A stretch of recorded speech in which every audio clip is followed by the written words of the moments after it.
Hello, I'm Jeremy Beachy with Dr. L. Today I'd like to talk to you about a program that we're planning to implement at the Suicide and Crisis Center of North Texas. Suicide is very complex with many different factors involved and with various causes. Sometimes even the experts can't explain with absolute certainty why an individual has committed suicide. Current suicide rates, by some statistical accounts, might be on the decrease, but just one suicide is too many. And given the current level of suicides, I argue that current suicide prevention programs are not as effective as they should be in the United States in terms of reaching middle-aged adults, particularly white males in middle adulthood. So what's our solution and implementation? Well, first, I'd like to point out that Erikson's psychosocial theory suggests that there are 8 stages of development. In the 5th stage, a child is moved into adolescence and they try to begin to figure out who they are and where they fit in. This can be a difficult time for children as they try to accept themselves, the differences between themselves and others, and fit into societal norms. On occasion, there's some role confusion as the child tries different identities that he or she may be comfortable with. Now, if you fast forward to middle adulthood, being 40 to 65 years of age, many adults are established, but these adults are starting to see their children leave home, they're moving closer to the retirement age, and they must again figure out where they fit into the world once their children are no longer dependent on them and as they move into retirement. This can also be a stressful time. What's more is a loss of career at this point can also cause a lot of confusion and stress.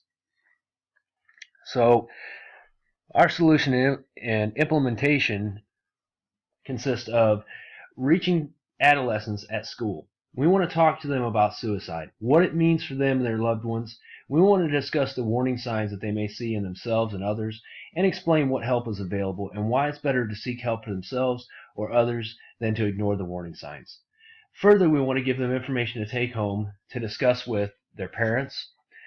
And next, we want to reach adults in the workplace and provide them with much of the same information.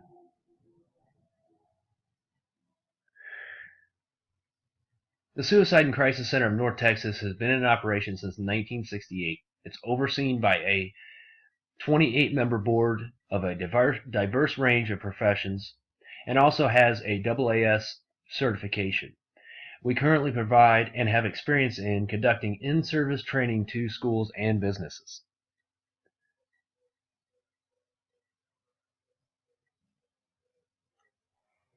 Studies show that 83% of suicides are committed by non-Hispanic white males in the middle adulthood, and that men are 4 times more likely to commit suicide than women.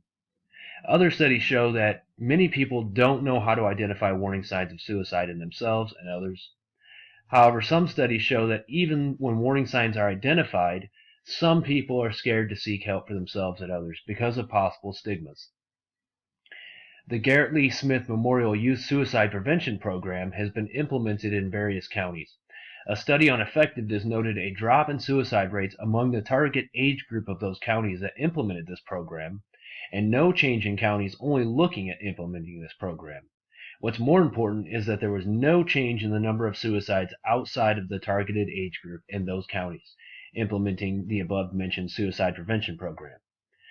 This indicates that a well thought out and placed suicide prevention program can be very effective. Our program will be funded by donations from the community and grants from the government.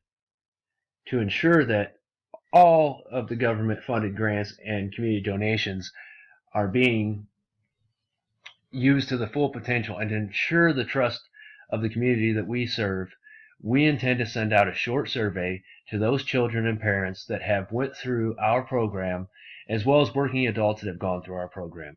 This survey will be on a 1 to 10 scale, with 1 being the least and 10 being the greatest, asking children and adults if they feel better informed about suicide risks and warning signs, feel more comfortable about discussing suicide, if they feel more confident about the help that is available, and if they're likely to, and how likely they would be to seek help for those that may be at risk of suicide, including themselves.